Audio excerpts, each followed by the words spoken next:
Hello friend, star plus की प्रिय series तेरी मेरी डोरियां जतिन अरोड़ा और प्राची हाडा के शो से बाहर होने की घोषणा के बाद से सुर्खियां बटोर रहा है। एक विशेष बातचीत में प्राची ने शो से बाहर निकलने के बारे में कुछ ऐसे खुलासे किए जो हजम ही नहीं हो पा रहे हैं। प्रोडक्शन हाउस से संपर्क किया गया और अभिनेत्री के बारे में ऐसे चौंकाने वाले खुलासे किए जिनको सुनकर सभी हैरान हैं। एक्ट्रेस के आरोपों के बारे में बात करते हुए सूत्र ने कहा, प्राची द्वारा लगाए गए आरोप बकवास और पूरी तरह से झूठे हैं, वरना किसी अभिनेता को चलते शो में क्यों बदला जाएगा। उसका रवैया पूरी तरह से टाल मटोल करने वाला था और वो अनुचित मांगे कर रही थी। उन्होंने शो के निर्माताओं और क्रिएटिव टीम के साथ सहयोग करने से इनकार कर दिया और अक्सर अपने हेयर स्टाइल, अपनी ड्रेसेस और बहुत कुछ को लेकर हंगामा खड़ा कर देती। वो कभी भी समय पर नहीं आती थी और प्रोड्यूसर से उन्हें एक निश्चित कीमत पर रखने के लिए कहती रहती थी। प्राची के ट्रैक के शो के लिए काम नहीं करने के बारे में बात करते हुए सूत्र ने आगे बताया, किसी भी शो की कहानी आपके द्वारा देखे जाने वाले एक विशेष अभिनेता के इर्द गिर्द नहीं घूम सकती। शो के प्रोड्यूसर्स को किफायती होना पड़ता है, उन्हें विभिन्न पहलुओं पर विचार करना होगा। साथ ही चैनल को भी कहानी को मंजूरी देनी चाहिए। हमने समांतर लीड के आसपास ट्रैक चलाए, लेकिन टीआरपी में सुधार नहीं हुआ। जैसे कि हमने अंगद और साहिबा की ओर ध्यान केंद्रित किया, टीआरपी में फिर से सुधार हुआ।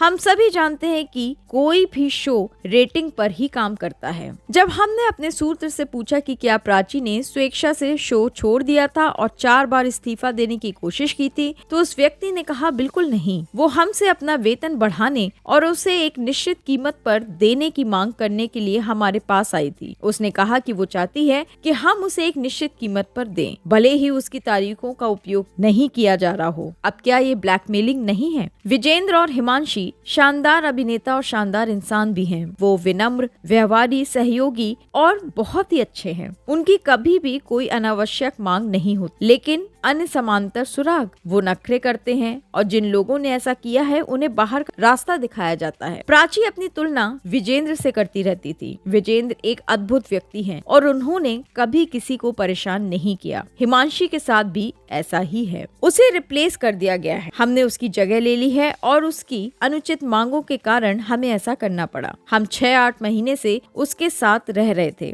हर किसी की एक सीमा होती है, वो इसे पार कर चुकी थी, इसलिए हमने नई कीरत को लेने का सोचा है और पुरानी कीरत को हटा दिया। चलिए दोस्तों, इसी के साथ मैं अलविदा कहती हूँ। बहुत जल्द हाजिर होंगी नई खबर के साथ। तब तक के लिए बाय।